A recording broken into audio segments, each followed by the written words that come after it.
En sixième, les opérations servent partout. Calculer un prix total, rendre la monnaie, partager une quantité ou vérifier un résultat. Les erreurs arrivent souvent quand on aligne mal les décimaux, quand on oublie une retenue, ou quand on calcule dans le mauvais ordre. Aujourd'hui, on revoit les bons réflexes pour additionner, soustraire, multiplier et diviser proprement. À la fin de cette leçon, tu sauras choisir la bonne opération dans une situation simple. Tu sauras aussi poser correctement une addition, une soustraction, une multiplication ou une division. Enfin, tu apprendras à contrôler ton résultat avec un ordre de grandeur, ce qui permet de repérer rapidement un calcul impossible. Une opération transforme des nombres pour obtenir un résultat. Dans une addition, on réunit des quantités. Par exemple, 18 plus 7 donne 25. Dans une soustraction, on enlève ou on compare. 18 moins 7 donne 11. Ces deux opérations sont liées, car une addition peut vérifier une soustraction. La multiplication est une addition répétée. Par exemple, 4 fois 6 signifie 6 plus 6 plus 6 plus 6, donc 24.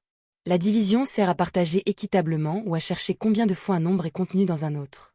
Par exemple, 24 divisé par 4 donne 6, car 4 fois 6 égale 24.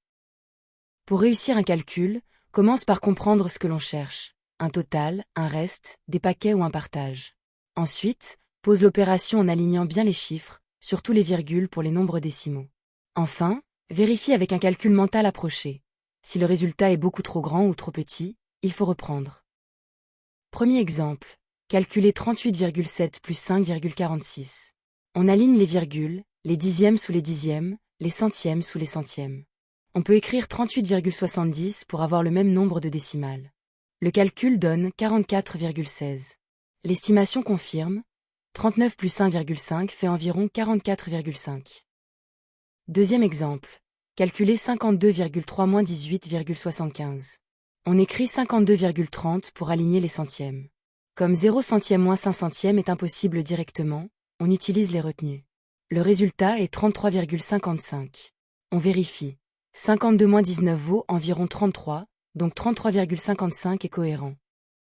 Troisième exemple. 14,5 fois 3,2. On peut d'abord calculer 100 virgules. 145 fois 32 égale 4640. Dans les deux nombres de départ, il y a deux chiffres après la virgule au total. On place donc la virgule pour obtenir 46,40, c'est-à-dire 46,4. Le piège le plus fréquent est de traiter les nombres décimaux comme des nombres entiers mal alignés. Pour additionner ou soustraire, on aligne toujours les virgules. Pour multiplier, on ne les aligne pas forcément. On multiplie d'abord, puis on replace la virgule. Ces deux méthodes ne doivent pas être confondues.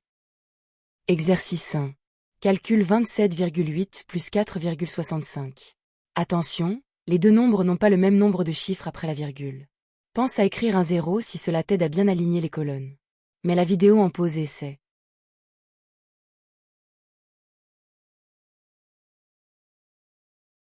Correction. On écrit 27,8 sous la forme 27,80, puis on additionne 27,80 et 4,65.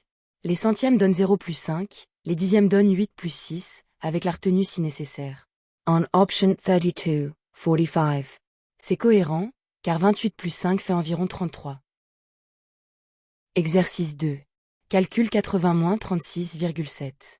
Ici, le nombre 80 n'a pas de virgule écrite, mais on peut le transformer en 80,0 ou même en 80,00 si besoin. Fais attention aux retenues. Mets la vidéo en pause et essaie.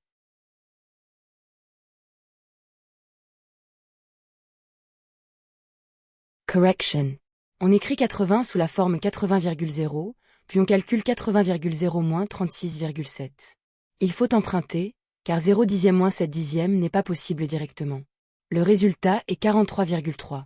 On vérifie, 80 moins 37 vaut environ 43, donc la réponse est logique. Exercice 3. Un cahier coûte 2,35 euros. On en achète 6 identiques. Quel est le prix total?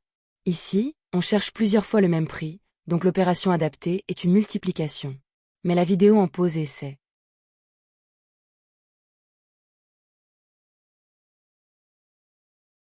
Correction. On calcule 2,35 fois 6. Sans la virgule, 235 fois 6 égale 1410. Comme 2,35 possède deux chiffres après la virgule, on place la virgule 2 rangs depuis la droite. Le prix total est donc 14,10 €, c'est-à-dire 14,10 €. À retenir, on choisit l'opération selon le sens du problème.